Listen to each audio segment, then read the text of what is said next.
కృష్ణారావు పరామర్శించారు. ఘటనకు కారణమైన కల్లు కాంపౌండ్ను సీజ్ చేసినట్టు తెలిపారు. ఇలాంటి ఘటనలు పునరావృతం కాకుండా బాధ్యులపై కఠిన చర్యలు తీసుకుంటామన్నారు.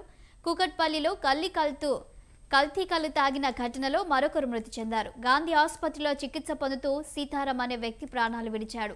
కల్లు కాంపౌండ్లో కల్తీ కల్లు తాగి నిన్న 19 మంది అస్వస్థతకు గురయ్యారు. ఈ ఘటనకు సంబంధించి ఇద్దరిని ఎక్సైజ్ పోలీసులు అరెస్టు చేశారు. కల్తీ కల్లు తాగి తీవ్ర అస్వస్థతకు గురైన వారిలో 15 మంది పంజగుట్ట నిమ్స్లో చికిత్స పొందుతున్నారు.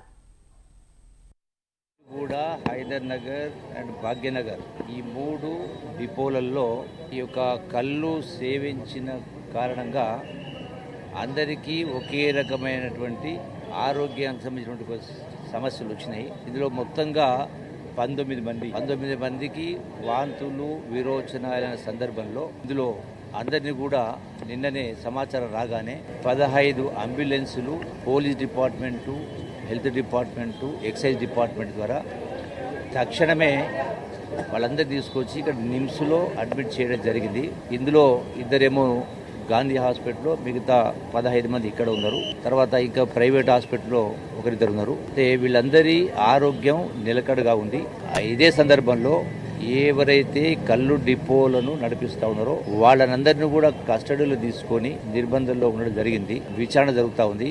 రెండవది అక్కడ మిగిలినటువంటి ఏదైతే కళ్ళు ఉండిందో దాన్ని టోటల్గా సీజ్ చేయడం జరిగింది.